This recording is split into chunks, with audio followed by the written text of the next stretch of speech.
Entonces, como les digo, vamos a hacer hoy el análisis de los resultados de un experimento que se hizo en el CICAD hace 3 años ya, para algo que se denomina la formulación de emulsiones con nanopartículas, y en particular con un tipo de nanopartícula que se denomina llanos. Antes de meterle mano a cualquier dato o algo, siempre es bueno tener el contexto de dónde salen los datos y a qué se refiere la problemática que se está analizando. Entonces, vamos a empezar viendo un video sobre las emulsiones, qué son emulsiones y demás. Y luego entraremos a analizar pues, qué se hizo en el trabajo del que vamos a comentar. Entonces ya ahí les puse el video, dejo puesto. We have learned about solutions as a mixture of two or more substances in the same phase. It involves a solvent in a solvent. But some substances simply do not want to associate with one another. As an example, when oil and water are added together, they form two distinct layers. This is because they are immiscible with one another. In other words, they do not mix. Even if you shake these two liquids vigorously, they will still remain immiscible. Let us look closely at what we have right now. There are tiny oil droplets interspersed throughout the water. We have just created an emulsion. What do you think will happen if we let this emulsion stand for 5 to 10 minutes? Let's pause the video and have a think. Press play once you are done. Since oil and water are immiscible, the oil droplets will reform the original layer. Common everyday emulsions include milk, mayonnaise, ice cream, and paint. These emulsions are mostly oil droplets in water. Emulsions can also exist as water droplets in oil. Real-life examples include margarine, lotions, and facial creams. The world's most popular emulsion is, without a doubt, ice cream. The main ingredients are milk or cream and sugar, along with flavoring and coloring components. So what prevents an emulsion, such as ice cream, from separating? Substances known as emulsifiers are added to stabilize emulsions. When making ice cream, egg yolk is commonly added. The active emulsifier in egg yolk is called lecithin.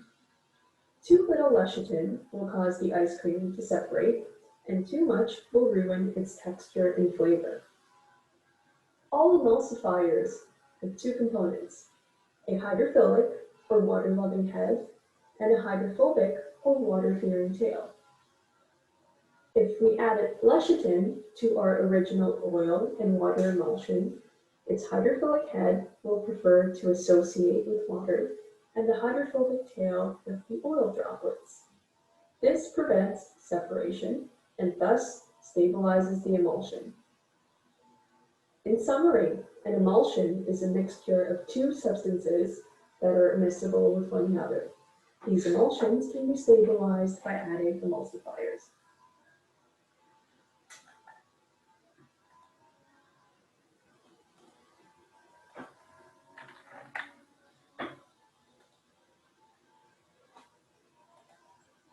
Bueno, muy bien. Entonces, voy a dejarles el enlace a ese video si se lo quieren ver otra vez. Realmente es muy útil. Les puede servir más adelante para otros cursos.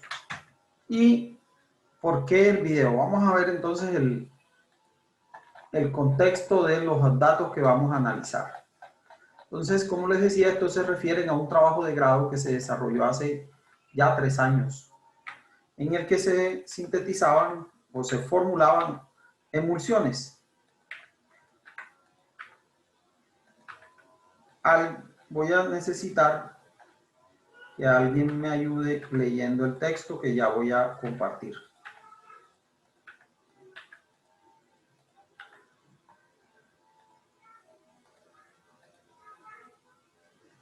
Entonces, alguien que por favor lea.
Profe, ¿sí? Adelante, Julián. ¿Desde dónde? ¿En descripción? Resumen y luego descripción. Perdón, el título y descripción. Bueno, estudio radiológico de emulsiones Pickering estabilizadas con nanopartículas llanos. Ujú. Descripción. Las emulsiones tienen un campo de aplicación amplio en la industria de alimentos, farmacéutica, química y petrolera. En esta última, una de sus aplicaciones es para mejorar el proceso de transporte de los crudos pesados. Es por esto que este trabajo se evalúa el impacto del tamaño de gota, la relación de fases y el tamaño del tensoactivo sobre la reología de las emulsiones. Para este fin se formularon emulsiones Pickering empleando nanopartículas llanos como tensoactivo. Se trabajó con dos fases oleosas de diferente viscosidad, gasoleo de vacío y escualano, con el fin de modificar las propiedades reológicas de los fluidos asociados a crudos pesados. Para ello se desarrolló un diseño estadístico de experimentos para evaluar el impacto de las variables sobre la reología. Se partió con la síntesis de las nanopartículas de sílice y funcionalización de estas empleando APTES como agente funcionalizador. Posteriormente, se realizó el proceso de emulsificación y las medidas reológicas. Se encontró que las nanopartículas ya nos llevaron a la formación de emulsiones O/W cuando la fase de aceite es escualano. Estas emulsiones presentaron un comportamiento pseudoplástico, el cual es proporcional a la relación de escualano en la emulsión. Por otro lado, las emulsiones con fase aceite-gasoleo de vacío presentaron naturaleza W/O, mostrando un comportamiento pseudoplástico. La reología está en función de la fase dispersa de emulsión. Bueno, entonces de este texto, y antes de irnos al análisis, bueno, gracias Julián por la lectura, vamos a destacar los siguientes aspectos. Claramente, como lo traemos aquí a colación, pues esto está basado en un diseño de experimentos estadísticos. Identifiquemos las variables de este proceso o las variables de este proyecto. Uno, el tamaño de gota, pero en realidad, bueno, aquí veremos que no tanto era el tamaño de gota, sino la potencia para producir la emulsión. Esto aquí va a ser reemplazado por la variable experimental propiamente dicha, que era simplemente o agitar menos o más la emulsión. Algo que ustedes pudieron apreciar en el video. Entonces, una emulsión, cuando yo agito, se dispersan gotas de una fase en la otra. La otra es la relación de fases. Las dos fases que participan en las emulsiones comúnmente pues son agua y aceite. Esta notación que aparece acá abajo, que dice O sobre W, no es más que lo mismo que decir oil, aceite, Y W, pues es el nombre en inglés, agua. ¿Qué quiere decir? Aceite en agua sería esta, y esta agua en aceite.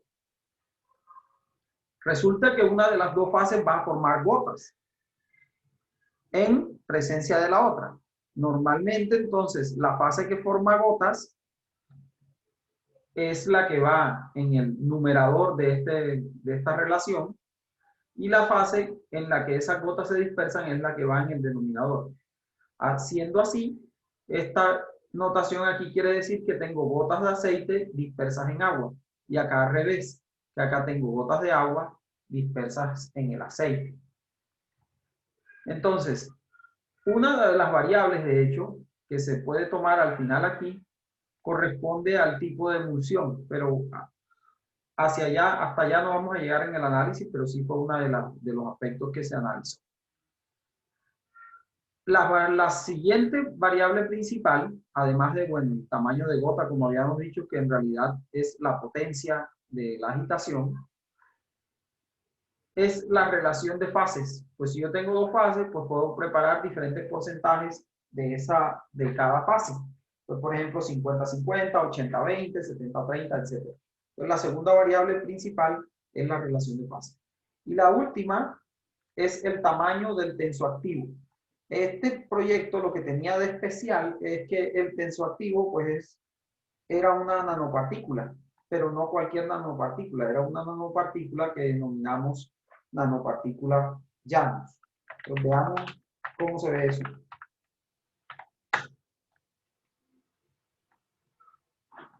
Aquí, por ejemplo, se ven varias. Algo así, es un poco más realista.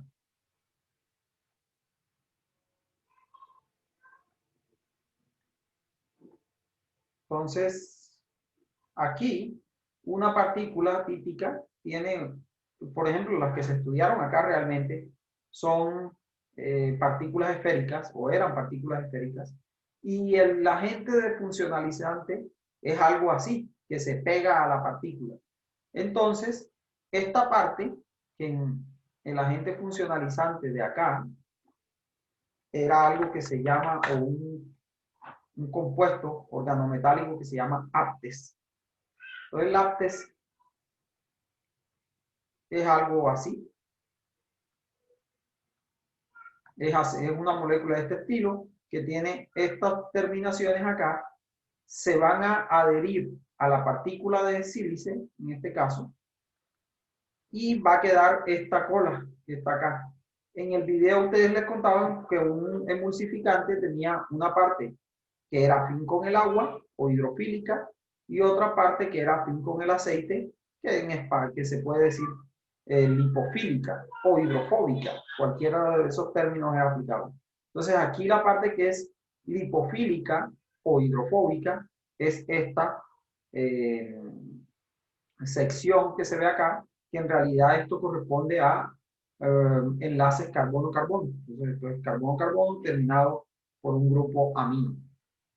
Y entonces lo que se hizo fue tomar partículas de sílice y pegarles esta molécula de aptes para darle las dos funcionalidades. Se podría decir que lo que tengo aquí es como esta parte le va a gustar el agua y a esta parte le va a gustar el aceite. Entonces, por eso esas partículas eran emulsificantes. Entonces, siendo así, el tensoactivo es la partícula misma. Y se analizó el efecto de estas variables sobre varios aspectos. El que vamos a analizar realmente no vamos a coger los datos reológicos, sino que vamos a tomar los datos de el tamaño de las gotas, de las gotas que se formaron en la emulsión. Entonces vamos a ir acá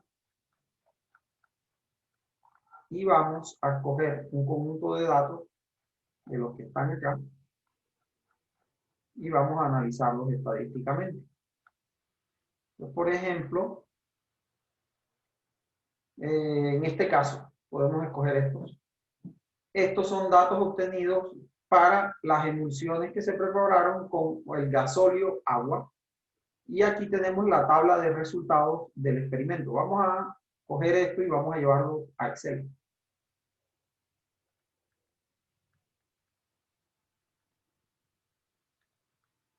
Aquí tengo mis datos.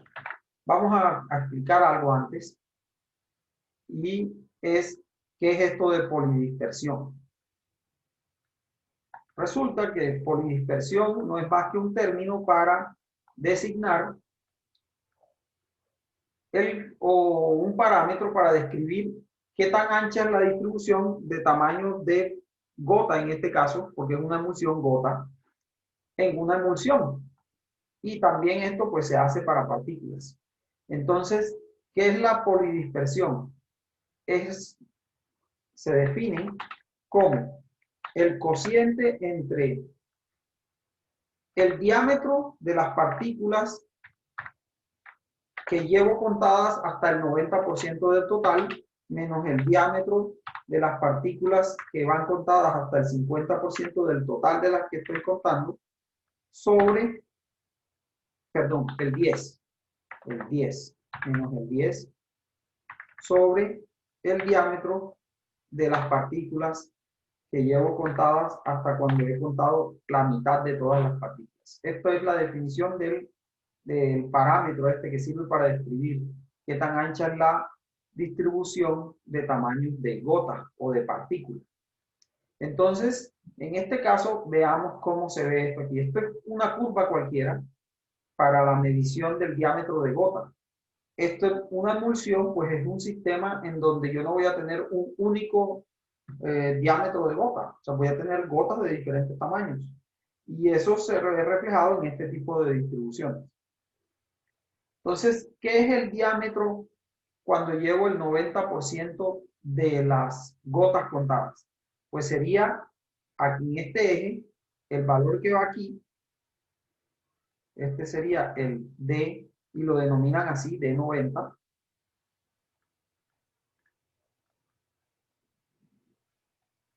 D90. Entonces, es el diámetro para cuando yo, si considero esto como una función de densidad de probabilidad, aquí iría el 90% de las partículas ya contadas, o de las gotas. Entonces, este es el D90. El D10, pues corresponde a cuando apenas he contado 10% de las gotas. Entonces, nuevamente, un valor aquí que se lee en este eje de diámetros, para el cual ya he contado el 10% de las gotas. Y el de 50 pues es el que está justo en la mitad. Bueno, a veces no está en la mitad. Es el que está cuando he contado el 50% de todas las gotas del experimento. Y entonces este es un solo parámetro que me va a indicar cuál de estas curvas, de las que ven aquí, estas cuatro, tiene en su concepto, ahora que ya lo explicamos así, tendría en su concepto una mayor polidispersidad. Esta azul, esta roja, esta color caqui o esta naranja. ¿Cuál tendría mayor polidispersidad al ojo?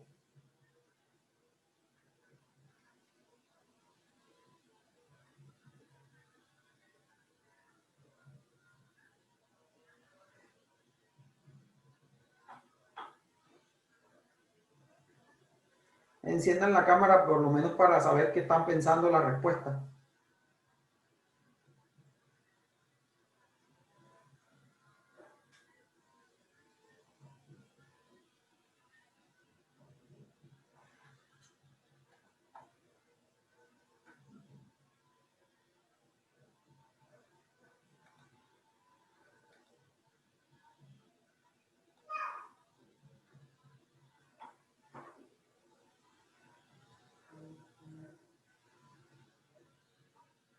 ¿Cuál tendría mayor polidispersidad? Alejandra.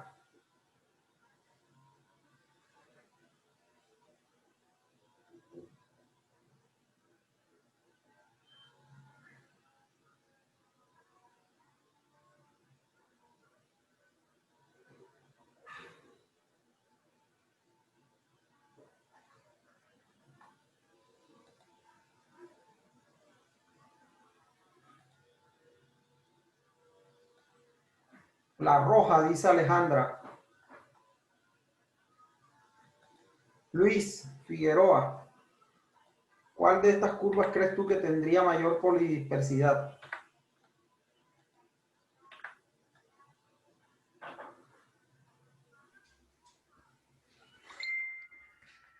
Profe, pues yo creería que el azul. La azul, la roja, la azul. Yulady, ¿tú cuál pensarías? La azul también, profe, yo creería. La azul. Laura Quintana. Yo diría que la naranja, profe. La naranja. Y yo estoy de acuerdo más bien con Laura, porque la ecuación me define que la polidispersidad arriba es como una especie de rango, ¿no? Es decir, es la distancia entre este punto y este punto. Eso dividido pues por la mitad, por este de 50, por este diámetro. Así que en principio parecería que en realidad esta es más ancha que estas otras. La otra que yo veo que también es relativamente ancha es la caqui, seguida de la roja, seguida de la azul. La azul sería la menos polidispersa. Entonces, la utilidad de esa es ver qué tan uniforme es la distribución de tamaños de gota. En realidad, esa es la utilidad de esta prueba. Aquí, en estos gráficos, en realidad están los resultados de uno de los experimentos que vimos en la tabla, cuyos resultados están en la tabla. Entonces vamos a ver que aquí tengo codificados los resultados. Por ejemplo, entonces, esto que está acá, señalado de primero, es el porcentaje de aceite. En este caso, ese aceite es un gasóleo de vacío, se llama eso. Este es el porcentaje de aceite. Esta es la potencia de agitación, este que sigue acá. Y por último está el diámetro de partícula o el diámetro del emulsificante. Estos son los códigos. Entonces, de estos datos se saca la tabla que copiamos en Excel. Entonces, vamos a tomar esta tabla y vamos a poner esto acá en Excel para hacer los resultados. Entonces, vamos a llamar a esto lo primero el porcentaje de aceite. Tenemos dos porcentajes de aceite en este, dos porcentajes de aceite. Voy a invertir esto, entonces voy a poner aquí 24,63 y el otro porcentaje de aceite es del 49,26. Entonces son los dos niveles de esa variable. Noten ustedes que de acuerdo con esta tabla, cada variable tiene dos niveles. Por lo tanto, esto es un diseño de experimentos 2 a la 3. Esto es un diseño 2 a la 3.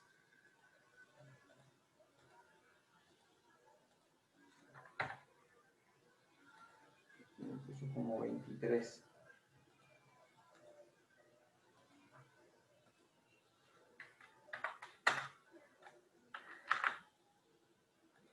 Increíble.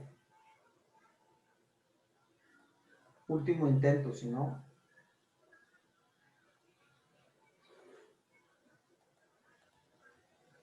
Si no lo deja así. Va.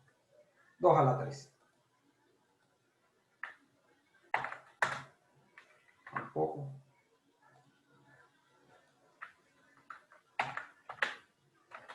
Listo. Esto es un diseño 2 a la 3.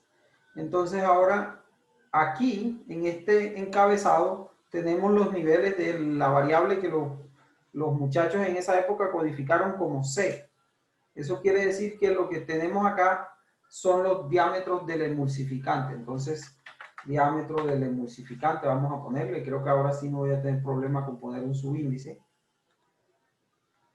Y este diámetro está en nanómetros. Nanómetros.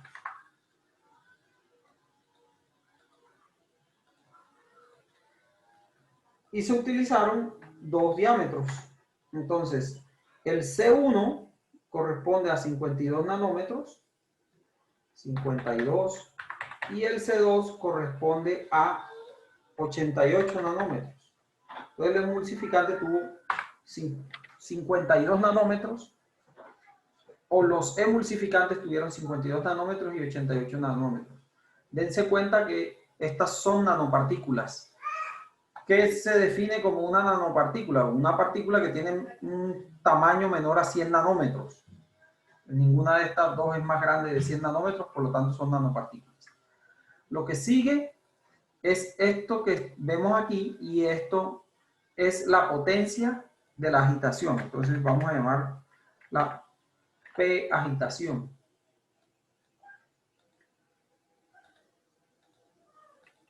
Y la potencia de la agitación está dada en gigavatios por metro cúbico.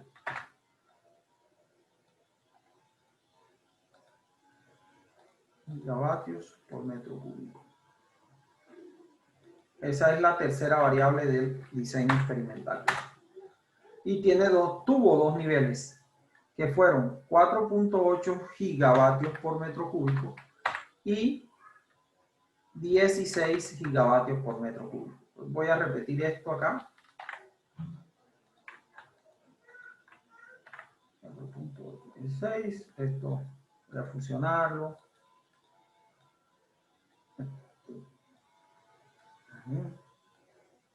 Porcentaje de aceite.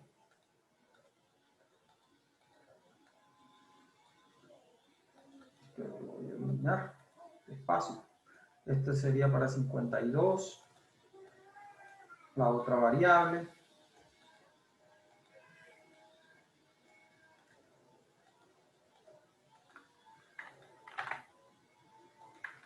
Sí, la razón de organizar esta tabla de este modo es para facilitar los cálculos que voy a hacer.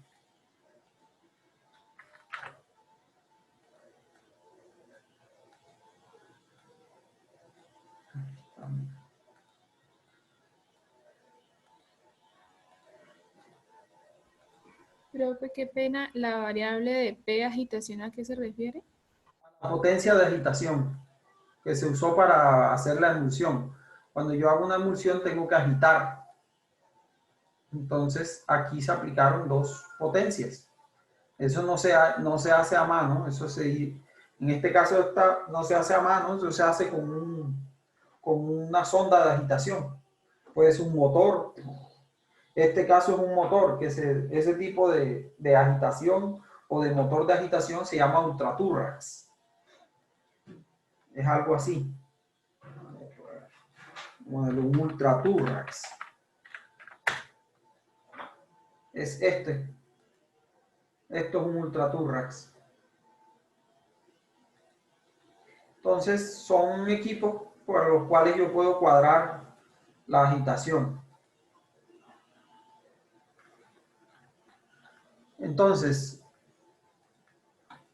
los resultados que obtuve fueron, o que se obtuvieron fueron 0.48, 0.46.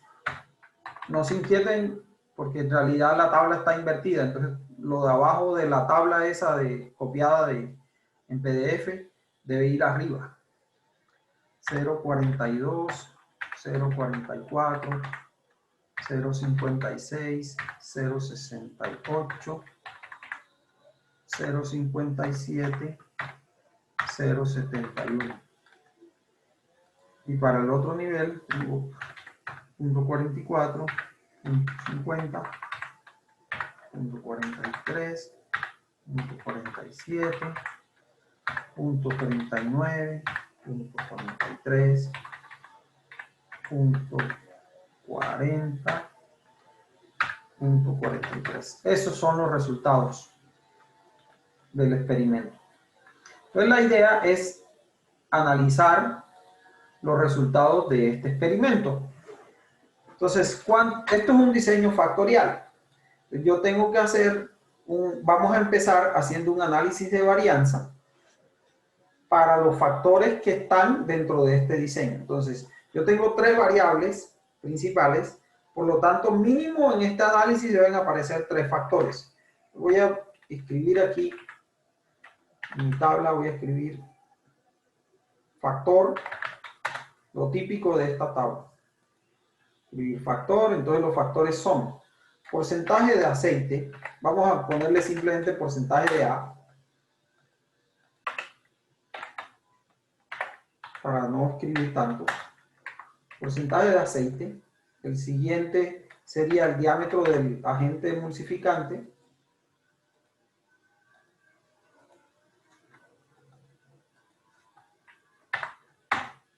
y el otro, la potencia de la agitación.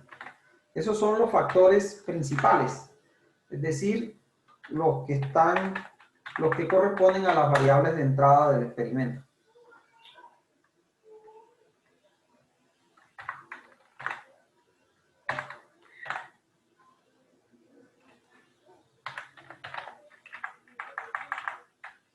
Potencia de agitación.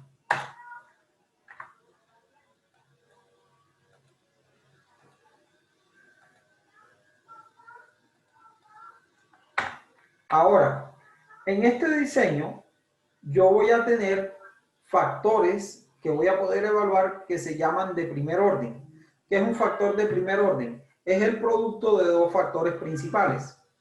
Entonces, el primer factor de primer orden sería el producto entre el porcentaje de aceite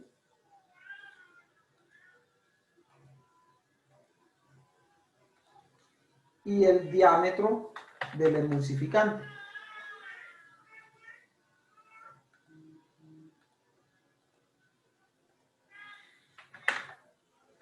Otro producto doble, el porcentaje de aceite por la potencia de agitación.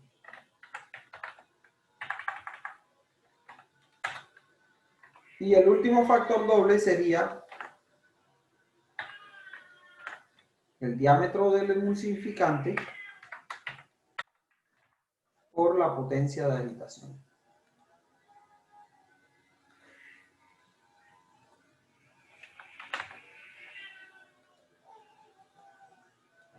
Aquí.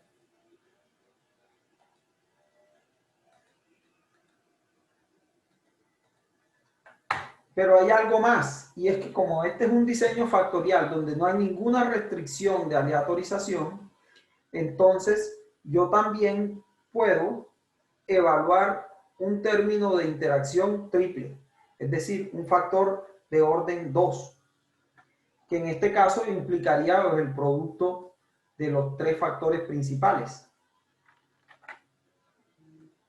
Aquí.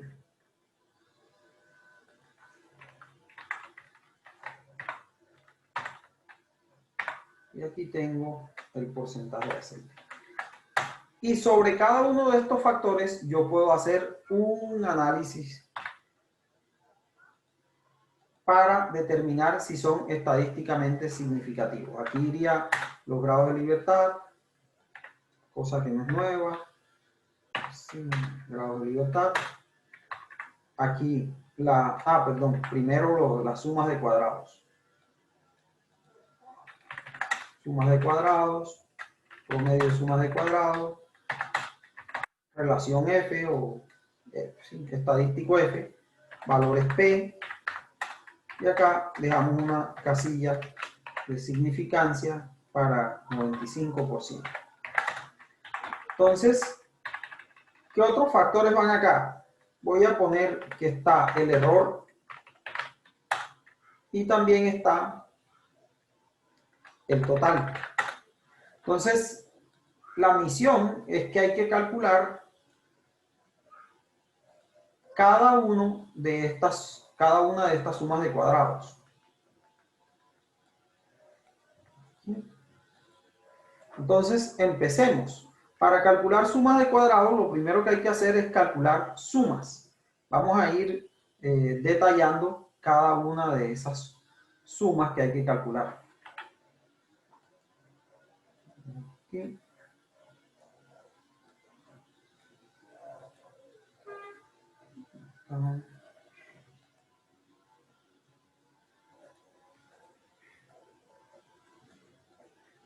Listo, entonces, tal como hicimos la vez pasada, lo primero pues es hacer la suma de los factores principales.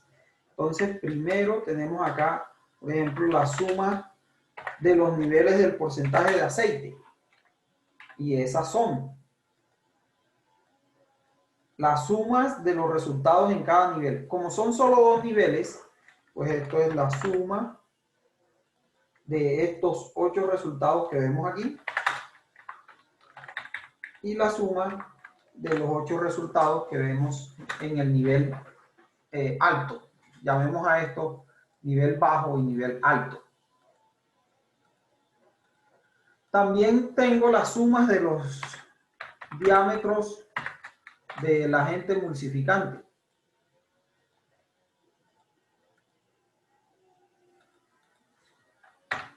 En este caso, los dos niveles del agente emulsificante son 52 y 88. Por lo tanto, la primera suma es la suma de este bloque. Suma este bloque. Y la segunda es la suma del bloque vecino. Y el otro, para el otro factor principal, entonces yo tengo aquí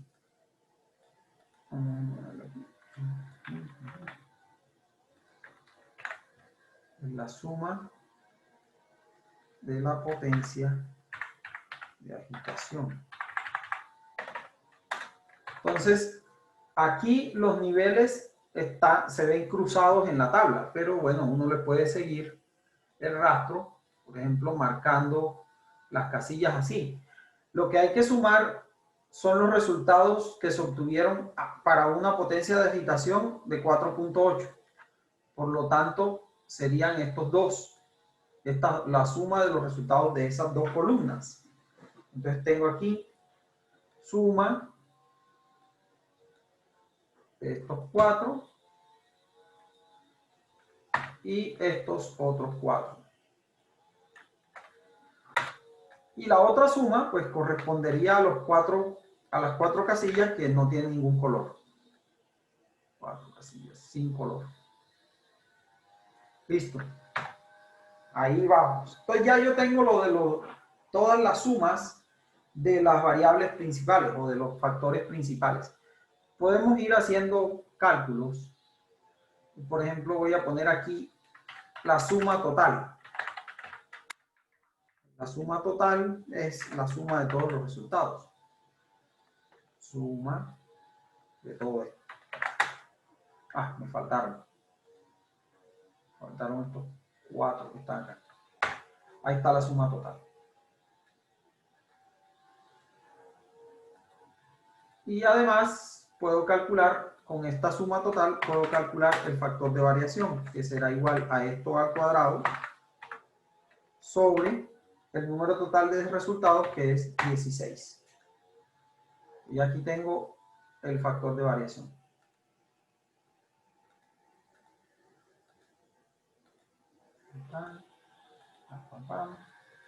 Listo.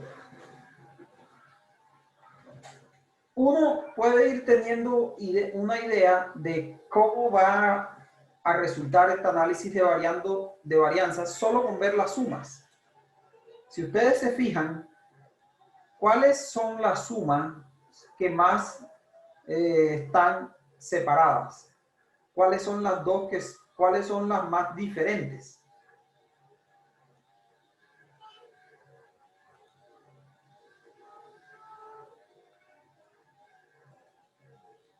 ¿Cuáles sumas son más diferentes entre nivel y nivel? ¿Cómo la ven? Compadre Diomedes, ¿cómo la ven? ¿Cuáles de esas sumas están más distantes? Las de arriba, profe. Las del porcentaje de aceite, ¿no? Parece ser la más separada. Seguida por la del diámetro del emulsificante. En cambio, la suma para la potencia de agitación es la más cercana. Pues probablemente esto no va a ser estadísticamente significativo. Y esta probablemente sí va a ser estadísticamente significativa. pero vamos a comprobarlo. Por ahora estamos solamente haciendo deducciones a priori. Calculemos la suma total de cuadrados. Entonces, ya sabemos que la suma total de cuadrados, sin importar el diseño que yo haga, siempre es la suma de todos los resultados al cuadrado, la suma del cuadrado de cada resultado, menos el factor de variación. Aquí tenemos que el total de esto es 0.1360. Vamos a agregar aquí un control que va a hacer. Eso es solo para ir fijándonos qué pasa con si los cálculos que estamos haciendo son correctos o no. Entonces, ¿qué vamos a hacer? Del total vamos a ir restando lo que queda después de calcular las sumas de cada factor. Entonces ahora no hemos calculado ninguna, entonces yo tengo lo mismo, 0.1360. Esto se lo recalco, esto les sirve a ustedes como un medio para darse cuenta si los cálculos van bien, porque en el momento que eso dé negativo, el cálculo ya algo estoy haciendo mal. Entonces calculemos ahora las sumas de cuadrado de los factores principales, que ya lo podemos hacer. Entonces esto será igual a, siempre hay un factor que va delante de la suma de cuadrados del factor que esté considerando. Entonces, 1 sobre, aquí va a ser 2 por 2 por 2 por 2. ¿Por qué resulta este 2 por 2 por 2? La manera de uno mirar de dónde sale esto es considerar lo siguiente. Yo estoy calculando una suma de cuadrados para uno de los factores. En este caso, el factor es el porcentaje de aceite. En el denominador de esto que va el número de niveles de los factores principales que no estoy considerando. En este caso tengo el diámetro del emulsificante y la potencia de agitación. Y estos factores, el diámetro del emulsificante tiene 2 niveles y la potencia de agitación tiene 2 niveles. Y el último 2 es un 2 que surge porque tengo 2 réplicas del experimento. Pues por eso surge este 2 por 2 por 2. Pues vamos ahora a multiplicar esto por la suma de cuadrados de los niveles del factor porcentaje de aceite. Hasta aquí realmente es lo mismo que habíamos visto la vez pasada, pues menos el factor de variación. Listo. Entonces me dio un valor que no es mayor que el total, y acá lo puedo evidenciar porque tengo todavía un valor positivo en la diferencia. Entonces vamos bien, esa la sacamos bien. Saquemos la segunda y la tercera. Entonces voy a copiar la fórmula y la modificaré de acuerdo con lo que vaya a calcular. Entonces, en este caso, tengo el diámetro del agente emulsificante, es la variable que estoy, o el factor que estoy considerando. Entonces, en el denominador del factor este que se multiplica la suma de cuadrados, irán los niveles de las otras dos variables, que son el porcentaje de aceite y la potencia de agitación, que tiene cada uno 2 niveles, por el número de réplicas, que son 2. Esto sí tengo que modificarlo porque ya estas me parecen mal. Entonces, ponemos esta que está acá, que son las sumas que sí corresponden, y esta que está acá. Y tenemos el factor de variación como el término aquí a restar, y ese sí siempre es el mismo. Entonces aquí ya me mejoró la cosa. Y por último, la presión de agitación, cuyo cálculo pues sigue la misma mecánica anterior. La presión no, la potencia de agitación. Listo. Fíjense que lo que me queda, el resto, sigue siendo positivo. O sea, ya esto estoy seguro que lo calculé bien, al menos en el sentido que no tengo nada mayor que la suma total de cuadrados. Voy a hacer una casilla extra aquí para yo tener una idea de hacia dónde puede dar el análisis de varianza. Y voy a llamarla porcentaje de contribución a la suma de cuadrados. Este, por ejemplo, bueno, a veces lo sacan los paquetes estadísticos, a veces no. Pero es interesante incluirlo precisamente para darme cuenta del peso relativo que va teniendo cada factor. ¿Cómo se calcula? 100 por la suma de cuadrados del factor que esté analizando sobre el total.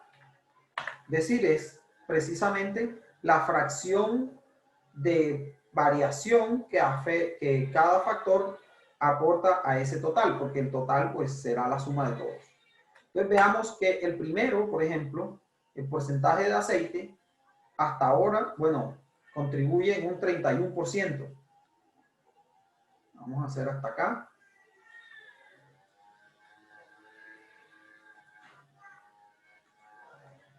Por su parte, el diámetro de la partícula contribuye en un 23%.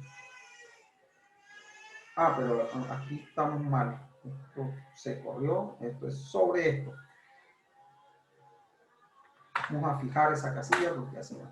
Contribuye en un 12.9% más bien. Mientras tanto, la potencia de agitación en este caso no contribuye sino con el 0.23%. Aquí uno se puede dar cuenta, el porcentaje de contribución es bajo. Y habíamos dicho antes que la suma, la diferencia de las sumas de cada nivel de esta variable era la más pequeña. Fíjense, 394, 387. En cambio estas 432, 349. Una unidad en cada caso. Lo mismo acá es como 0,5 unidades de cambio. Y eso efectivamente se refleja en este porcentaje de contribución. Entonces, ya yo no tengo todavía la evaluación completa, pero tengo idea de qué puede resultar significativo y qué no. Aquí, claramente, podrían resultar significativas estas dos variables o estos dos factores, mientras que este no se le ve futuro. Veamos ahora cómo calculo las sumas de cuadrados de estos factores dobles. Entonces, para eso, yo tengo que hacer una mecánica un poco diferente. Vamos a ver acá, en el libro. Acá en el libro hay un ejemplo diferente, que también les recomiendo que lo vean.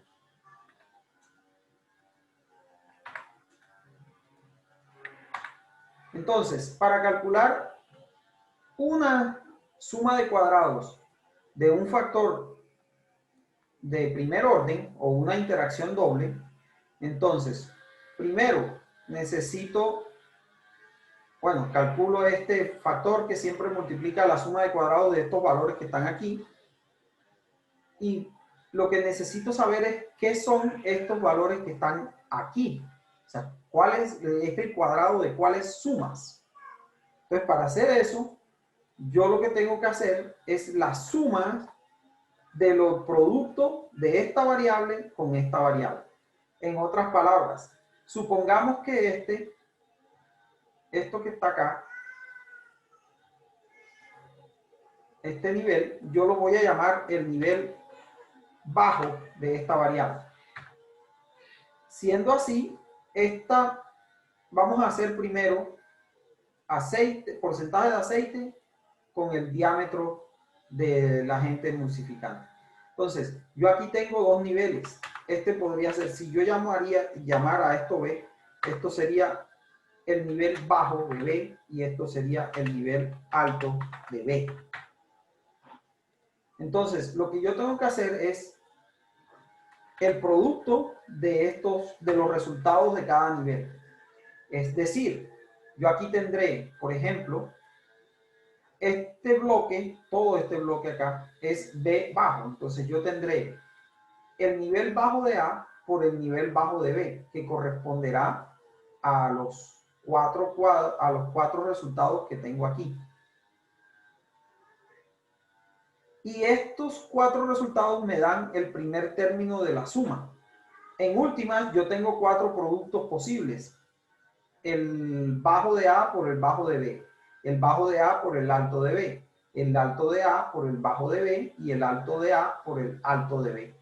Entonces acá en la suma de este factor de primer orden o de esta interacción, yo espero encontrarme 4 resultados. El primero, como dije, será la suma de estos 4 términos. El segundo puede ser, siguiendo con el mismo nivel de A, puede ser ahora el producto de este nivel bajo con este alto. Entonces sería la suma de estos 4 valores. Y luego los de el nivel alto de A. Es decir, tomando como referencia este, calcular las sumas cuando está la combinación A alto por B bajo, A alto por B alto. Entonces serían estos 4 valores. Aquí lo corrijo. Y el otro serían los otros 4 valores. Listo. Entonces, estas sumas me sirven o son las que necesito para calcular esta suma de cuadrados. ¿Cómo lo hago? Entonces, ya lo había mostrado. Esto sería 1 sobre 2 por 2 por suma de cuadrados de los 4 valores. Este y este. Aquí, en esta fórmula, ¿por qué solamente ahora aparece un 2? Recuerden que en el anterior tenía 2 por 2 por 2. Ahora tengo solamente 2 por 2. Bueno, este 2 sigue siendo lo mismo, el número de réplicas. Y este 2 realmente corresponde al número de niveles de la variable que no está interviniendo en este cálculo. Y aquí la variable que no está interviniendo en este cálculo es la potencia de agitación. Y la potencia de agitación tiene 2 niveles. Siempre es la misma mecánica. Si yo fuera a hacer, ahora que vayamos a hacer para entonces aquí aparecería en el denominador el número de niveles de la variable que no está interviniendo, que aquí sería, por ejemplo, el diámetro del emulsificante. Entonces veamos cuánto da esto así. Opa, me da un número negativo acá. Quiere decir que yo esto no lo puedo calcular de esta manera. Aquí me falta algo. ¿Qué es lo que falta? Cuando yo voy a calcular la interacción doble, entonces yo, bueno, de entrada el factor de variación, ¿no? El factor de variación que lo había olvidado todavía me sigue dando negativo.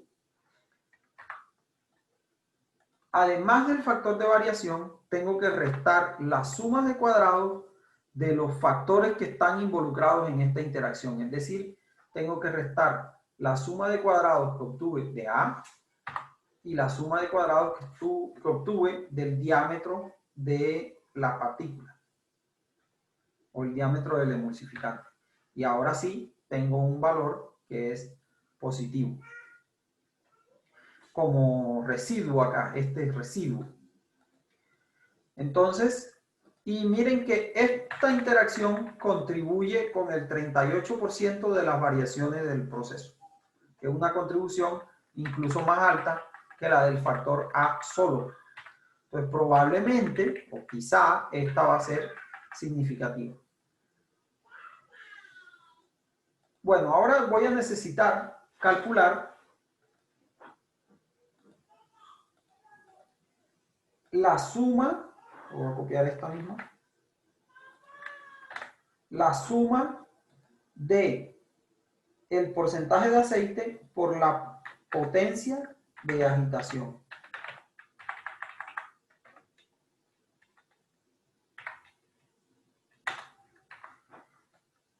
para ello necesito entonces sacar la cuenta de la siguiente manera. La potencia de agitación tiene dos niveles, 4, 8 y 16. Y nuevamente entonces yo tengo que combinar, en este caso aquí, por ejemplo, esto sería el nivel bajo de esta variable, que si la llamamos C, entonces sería C, este sería su nivel alto, aquí el nivel bajo otra vez, y acá el nivel alto. Entonces, yo tengo que hacer los productos de cuando esta variable, el porcentaje de aceite, está en su nivel bajo con los resultados de la potencia de agitación cuando está en su nivel bajo.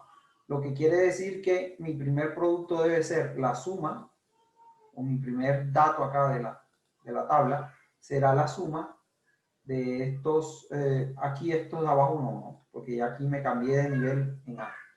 De estos dos y estos dos. Aquí tengo los primeros, entonces la suma que va aquí corresponde a este junto con este. Y acá ahora sería el nivel bajo de A con el nivel alto de C. Entonces ese sería este, los que están sin color.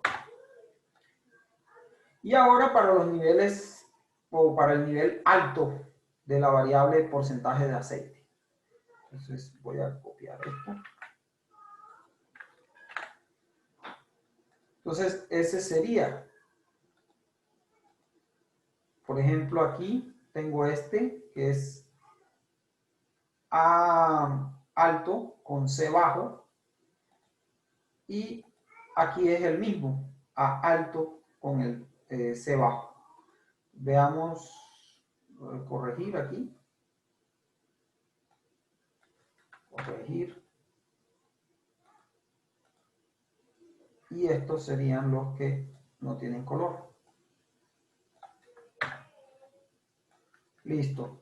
Y esos son los 4 valores que necesito para calcular esta suma. Entonces veamos, vamos a corregir la fórmula. Son estos 4 valores. 4. Y acá la suma de cuadrados, las sumas de cuadrados que debo restar son la del porcentaje de aceite y la de la potencia de agitación. El factor de variación sigue siendo el mismo. El factor que va antes de la suma de cuadrados es el mismo del anterior, porque aquí todas las variables tienen los mismos niveles. Y bueno, mi numerito acá de prueba sigue dando bien porque sigue dando positivo. Por otro lado, ya me doy cuenta que esta es una interacción que no tiene, que tiene muy o poquísima probabilidad de que vaya a resultar dando un efecto significativo. De hecho, hasta 2 cifras decimales, su contribución al total de las sumas de cuadrados es de 0. La última suma para las interacciones dobles corresponde al producto del diámetro del emulsificante con la potencia de agitación. Entonces, aquí tengo. Y bueno, esta cómo se saca. Ahora tengo, ya esta no, tengo esta variable que tiene un nivel menos, que es 52, y su nivel más es 88. Y tengo que combinarla con la potencia de agitación, que tiene menos y más. Entonces, ¿cuál sería la menos menos? Pues serían estos 4 valores. Entonces aquí tengo estos 4 valores. Ahora, esta sería la menos más, para que esto sea más fácil, mejor lo copio así, lo pego. Sería la que tengo acá, que no tiene color. Listo. Y acá abajo.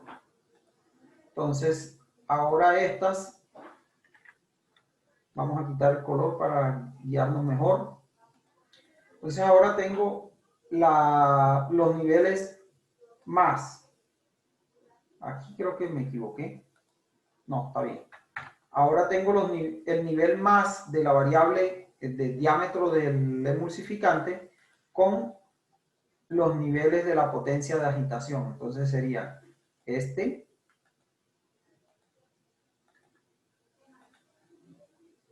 esta suma, y la otra sería la que no tiene color en ese bloque. Y ahora sí. Listo, ahí tengo los 4 valores de sumas para las interacciones dobles. Los corrijo acá.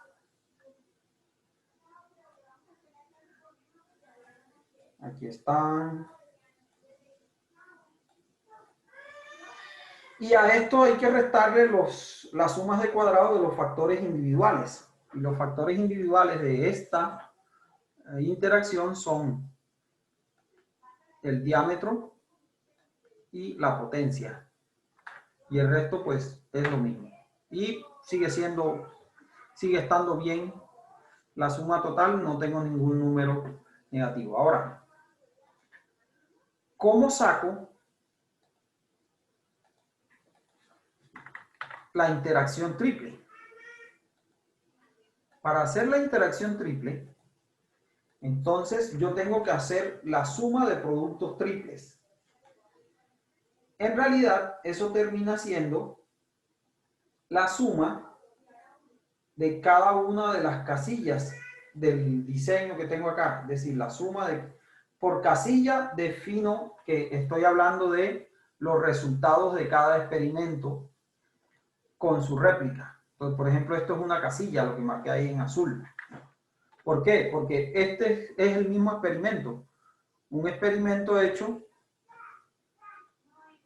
con el valor del nivel bajo del porcentaje de aceite y el nivel bajo del diámetro del emulsificante y el nivel bajo de la potencia de agitación. Entonces, por eso, esta es una casilla. Quiere decir que yo voy a tener 8 valores para este cálculo de esta interacción triple. Entonces, vamos a hacerlos.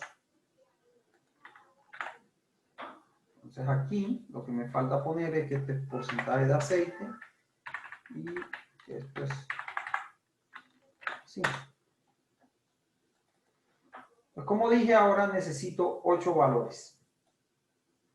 O voy a sacar 8 valores. Entonces el primero sería la suma de los resultados de este experimento. Y bueno, de aquí voy a hacer así. Y ahora corrijo según corresponda. Veamos si quedaron buenos. No, este no quedó bueno. Por lo tanto, pues el siguiente muy probablemente tampoco quedó bueno. Veamos. Este sí está bien. Ahora sí está bien. Ahora está bien. Este está bien. Este también. Este también. Este ahora sí quedó bien. Bien. Y bien. Listo.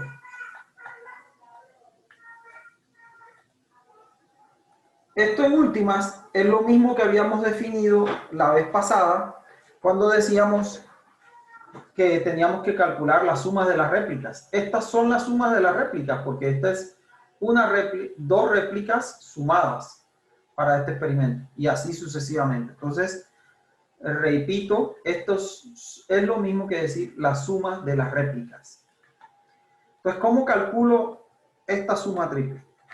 La mecánica de la fórmula es la misma, o de la ecuación. 1 sobre, en este caso ya todos los factores están incluidos. Por lo tanto, pues no aparecen niveles de factores que falten. Lo único que aparece es el número de réplicas. Entonces, 1 medio por suma de cuadrados de los 8 valores que acabo de calcular, menos el factor de variación. Pero ahora a diferencia de los anteriores, a este tengo que restarle todas las sumas de cuadrados de los factores que ya tuve en cuenta. Entonces, para eso, ahora sí puedo otra vez utilizar suma, y es la suma de todos los factores que están arriba en la tabla. Y esa suma, esta es la suma de cuadrados de la interacción triple. Lo que me queda realmente es lo mismo que la suma de cuadrados del error, es decir, lo que está abajo es la suma de cuadrados del error. ¿Listo? Bueno, preguntas hasta aquí.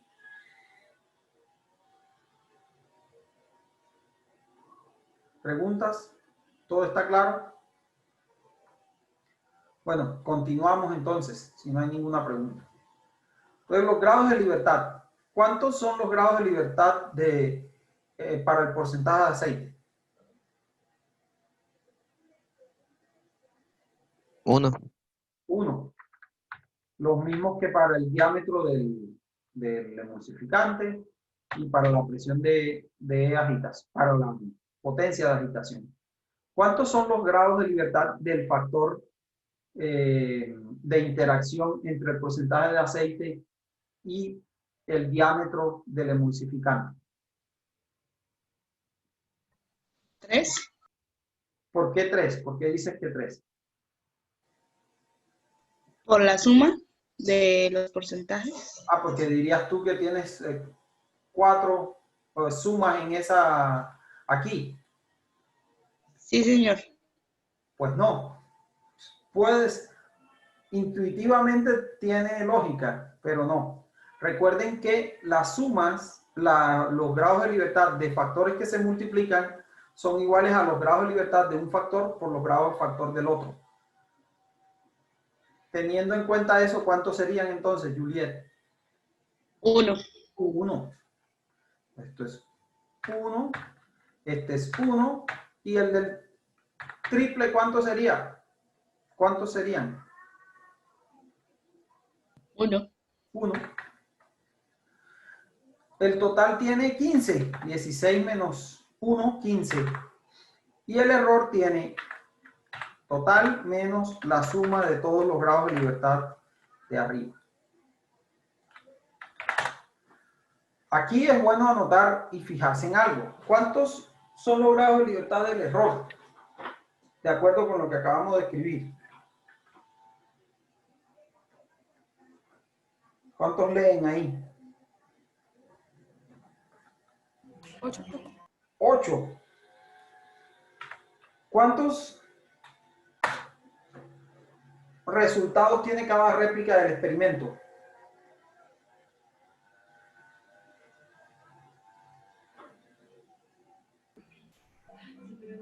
¿Cuántos resultados hay por réplica del experimento? 4, profe. No, 8. Recuerden que el número de resultados es igual al diseño experimental. Es decir, el número de resultados es 2 a la 3. Entonces, ¿cuántos son? 8. 8. Entonces, ¿y cuántos grados de libertad tengo por el error? 8. No es coincidencia. Y de hecho, de ahí nace que esta interacción triple o de segundo orden solamente se puede evaluar cuando yo hago más de una réplica del diseño. Porque si yo no tengo más de una réplica, resulta que el error se queda sin grados de libertad. Entonces, en otras palabras, es como si la interacción de mayor nivel consumiera los grados de libertad de una réplica del experimento. Por eso es que un diseño, por ejemplo, de cualquier tipo, y en el que se pretenda evaluar una interacción o la interacción de orden superior, no se puede hacerlo si yo no hago más de una réplica. Esa es una limitación del análisis de varianza.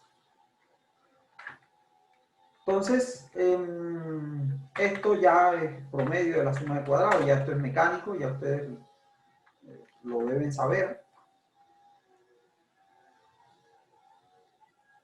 Listo, aquí realmente esto es muy fácil porque todos son sobre 1. El único que es diferente es el del error. Y ahora las relaciones F.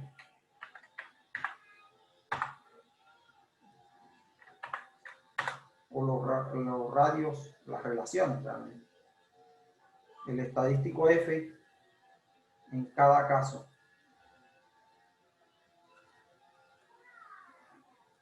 ¿Cómo lo ven? ¿Cuáles serían significativos? ¿Cuáles tienen chance? Solamente tienen chance los que son mayores que 1. Pues, ¿cuáles son? El porcentaje de aceite D y la multiplicación del aceite por D. Exacto, la interacción entre este par y cada uno de estos. Pero terminemos de corroborarlo, entonces calculamos el valor P. Ya tenemos invertido FC con la derecha. No, es district F con la derecha. Este es igual a este. Grado de libertad. Y los del error pues son estos constantes. Y listo.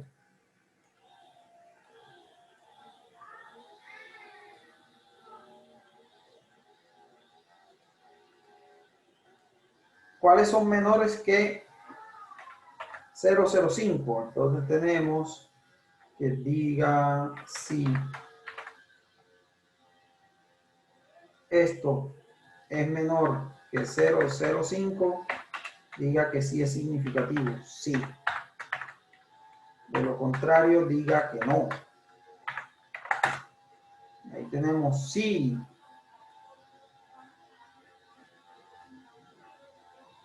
Sí, sí, no, no. Y miren, esto coincide con lo que habíamos estimado como contribuciones a la suma de cuadrados, ¿sí o no? Ah.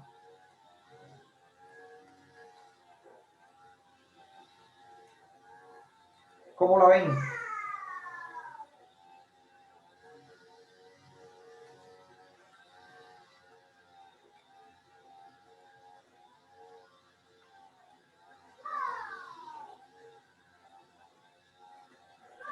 Entonces, para este análisis, como conclusión, tenemos que los factores que tienen un efecto significativo sobre la variable respuesta, que en este caso la variable respuesta es la polidispersidad de las distribuciones de tamaño de gota, son el porcentaje de aceite de la emulsión, el diámetro del emulsificante y la interacción entre esos dos factores.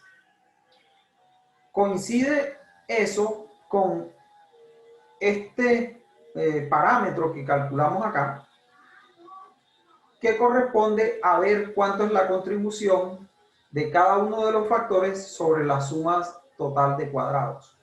Y coincide bastante bien.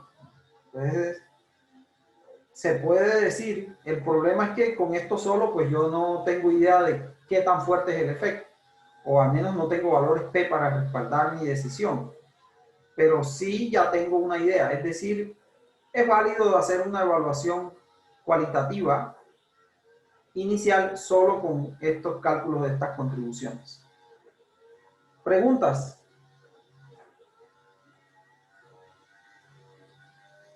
Bueno, si no hay preguntas, vamos a hacer una pausa de 5 minutos con un tema musical acá. Y así ustedes descansan un momento y yo también. Entonces, vamos a poner este tema.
Guajira, Guantanamera,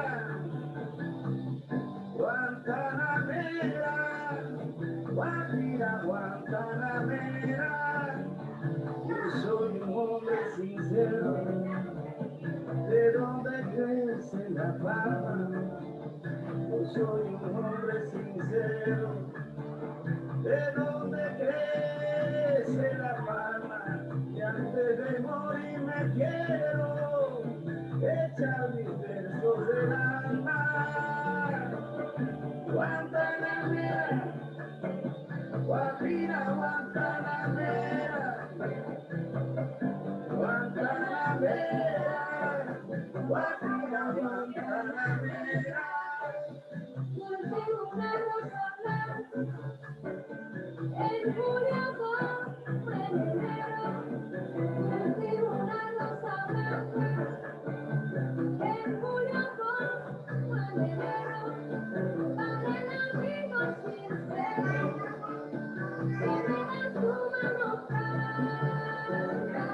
para el sol que me arranca el corazón conmigo, para el cruel que me arranca el corazón contigo, y al odio nunca cultivo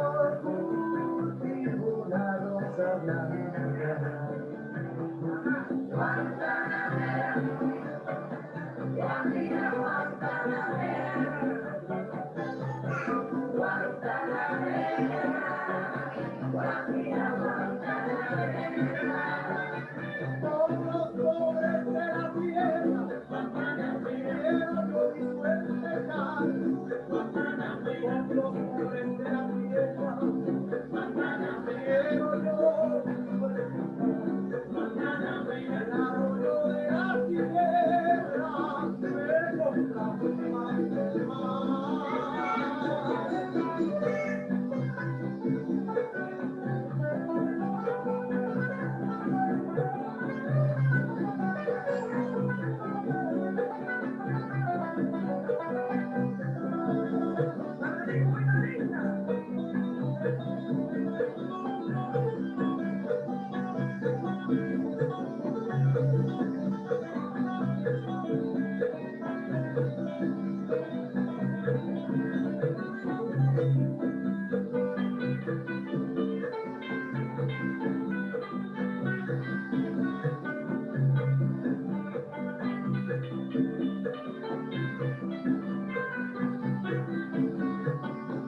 Yo sé de un pesar profundo entre las penas sin nombre.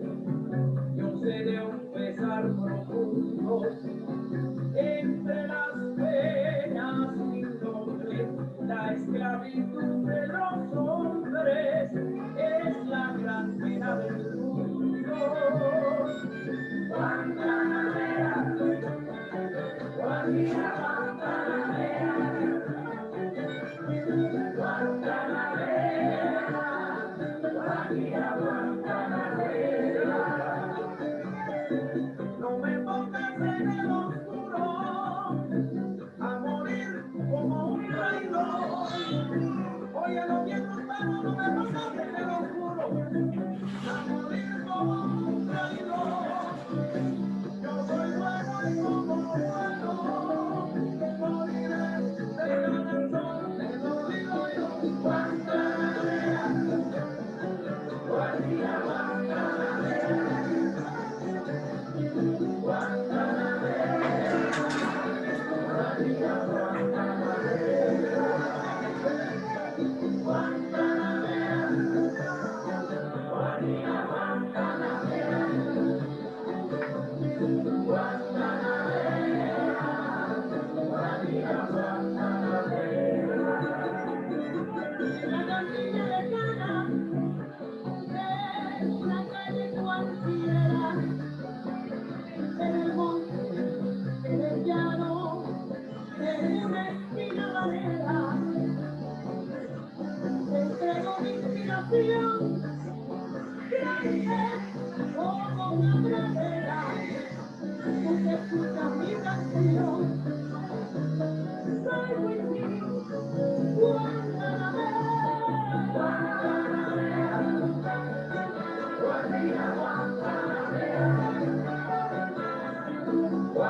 Bueno, después de la pausa, vamos a regresar a nuestro análisis. ¿Qué nos queda por analizar? Nos queda por analizar si el modelo de análisis de varianza con el cual acabamos de efectuar el análisis cumple con unos supuestos. También debemos ver qué es lo que predice el modelo de análisis de varianza que acabamos de implementar para el análisis de los datos. Entonces, echémosle un ojo. Aquí ya tenemos que estos serían los 3 factores que generan cambio en la variable respuesta. Si nosotros vemos acá, este es un modelo de 3 factores como el que hicimos. Este sería la variable respuesta. En nuestro caso, pues esta variable respuesta es la polidispersidad. Entonces, para nosotros esto es como una P. Y realmente el modelo, pues, es análogo a lo que ya hemos trabajado. Tenemos un efecto del primer factor. En nuestro caso, pues, no es esto de tiempo, sino que sería el porcentaje de aceite. Un efecto de un segundo factor, que sería el diámetro del agente emulsionante. Y un efecto del tercer factor, la tercera variable de entrada del diseño, que sería la potencia de agitación de la emulsión. Entonces, esto sigue igual, esto sigue igual. Y tendríamos los efectos de las interacciones dobles, que ya evaluamos mediante el análisis de varianza, y el efecto de la interacción triple, más el error. El error es el que nos va a servir para saber si este modelo, pues, es conforme con los supuestos que se hacen para elaborarlo. Y entonces, aquí yo lo que tendría es que calcular los residuales, que serían la diferencia entre el resultado del experimento y la predicción del modelo. Aquí hay 2 opciones realmente. La primera opción es considerar el modelo completo para los residuales. Entonces yo puedo considerar 1, considerar modelo completo. Y la segunda opción es considerar el modelo que resulta después de la NOVA. Entonces veamos cómo funciona esto de considerar ambos. Veamos el primer caso, considerar el modelo completo. ¿Qué quiere decir? En últimas, considerar el modelo completo es más fácil para el cálculo de los residuales. ¿Por qué? Porque en últimas, si uno resta todos estos efectos a el valor de lo que da el experimento, va a encontrar que el modelo completo lo que predice es que el resultado es igual al promedio de cada casilla.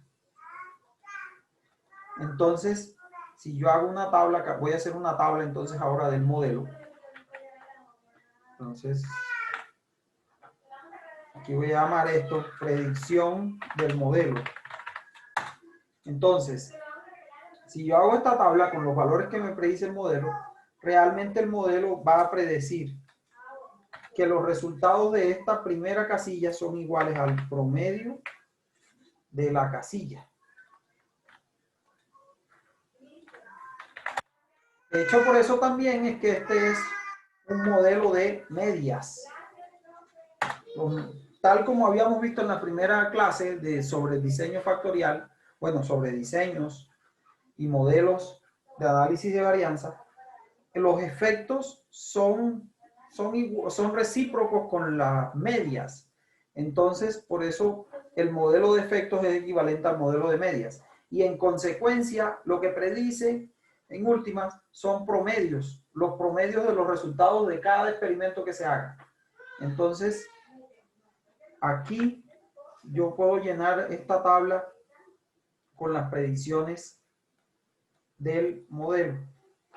Entonces, aquí predice esto, aquí predice lo mismo, bueno, Vamos a copiar y pegar. Entonces, estas son las predicciones del modelo completo. Pues pongámosle acá que este es el modelo completo. Y entonces, el residual es simplemente la diferencia entre el resultado, entre estos valores,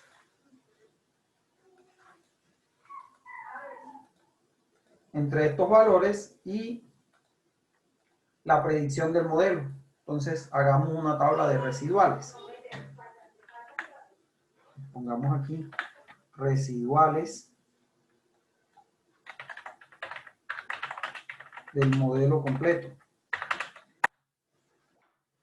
Pues los residuales del modelo completo son iguales a lo que da el experimento menos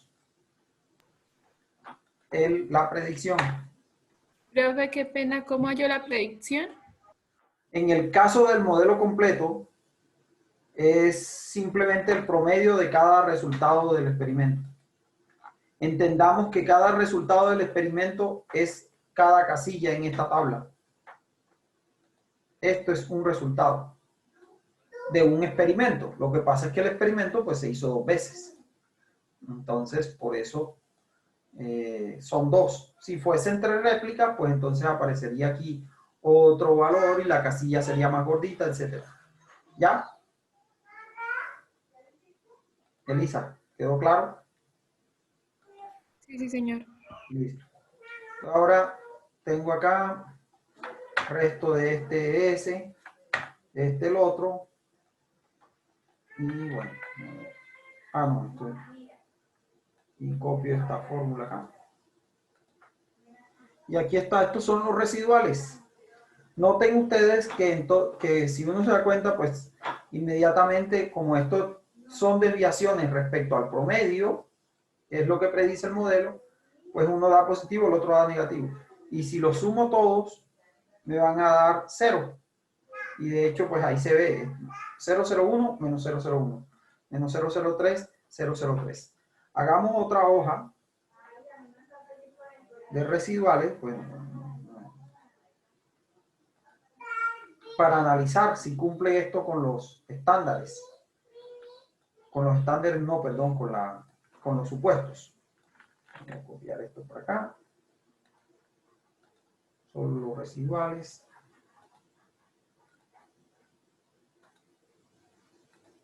Ahora, sí. Estos son los residuales del modelo completo. Ojo. Entonces, estos serían E y JKL. Vamos a hacer la prueba de normalidad. Una de las primeras que se debe hacer. Copio esto.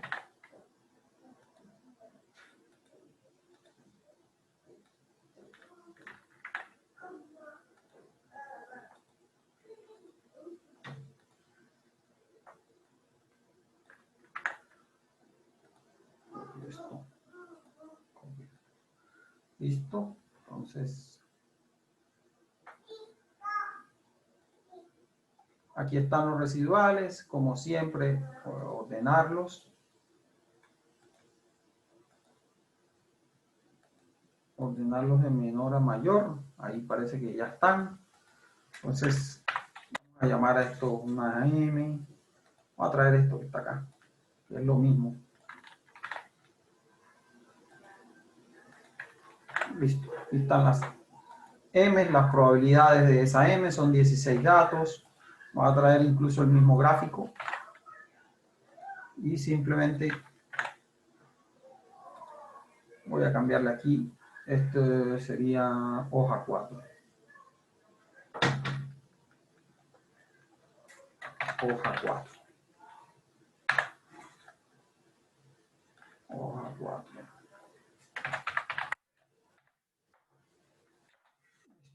Ahí estamos. Pero. Ya. Listo. Ahí están los residuales, que parecen cumplir con el supuesto de normalidad sin ningún problema. Hagamos el supuesto de varianza constante. Bueno, aquí podemos nosotros también echarle un ojo al hecho de si hay atípicos. La prueba de normalidad indica que no, indicaría que no. Si yo quiero tener una segunda confirmación, puedo aquí cambiar, utilizar un diagrama de caja y bigotes para detectarlos. Entonces, vamos a incluir la mediana. Vamos a seleccionar los datos. Entonces, están. Aquí vemos que realmente no hay datos atípicos. No hay nada que se salga del diagrama. Entonces, está bien la cuestión de la normalidad. Ahora hagamos una prueba para los residuales para ver si la varianza es constante. Entonces, por ejemplo, yo puedo tomar este valor y hagamos para los niveles de aceite para abajo y para alto. Entonces, por ejemplo, una manera es hacer el promedio de cada nivel. Y hacemos el promedio de este nivel.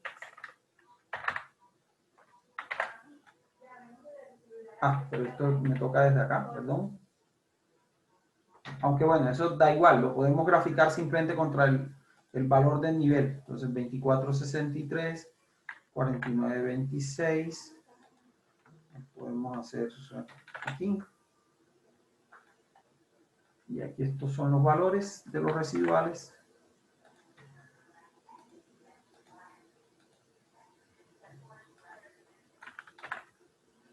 Acá.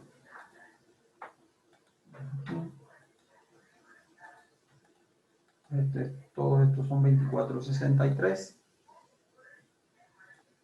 Y 49.26. Pegamos acá. Por acá. Y copiamos y pegamos los residuales que corresponden.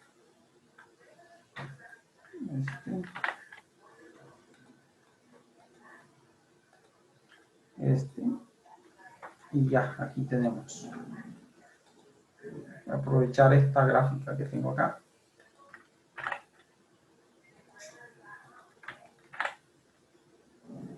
Entonces, esto sería hoja 4.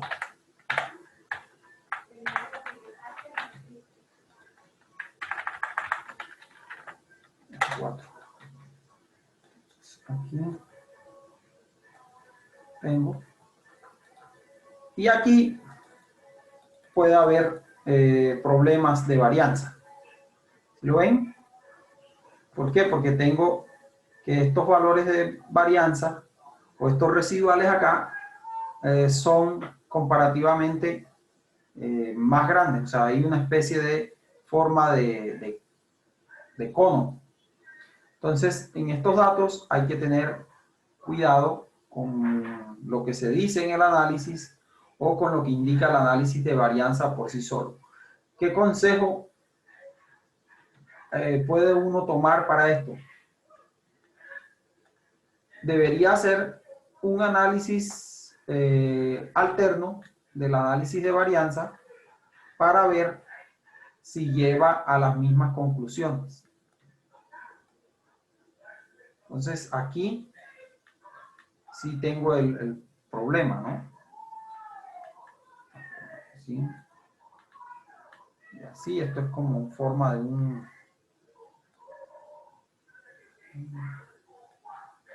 Bueno, ustedes lo ven, ¿no?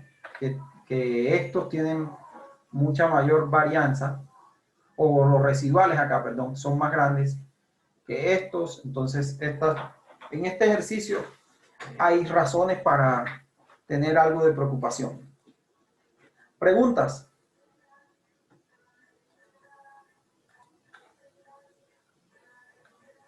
¿No hay preguntas? Bueno, esta es prácticamente nuestra última semana de clases. Recuerden que terminamos el 11. Entonces, el día de hoy en la tarde va a aparecer el reto 2 en la plataforma, en Moodle. El reto 2 consiste en que ustedes tienen que hacer un experimento. Bueno, ahí se les da la metodología completa en el documento. Tienen que hacer un experimento factorial, analizarlo y preparar un informe con los resultados y con el análisis. Y deben hacer eso, deben acompañarlo de un video explicativo, tanto del experimento, entonces deben tener grabados instantes donde muestren cómo están haciendo el experimento y también deben explicar en el video cómo hicieron el análisis. Ese es el reto 2, el reto final. Si no tienen ninguna pregunta, entonces dejamos así por el día de hoy. Nos veremos el jueves.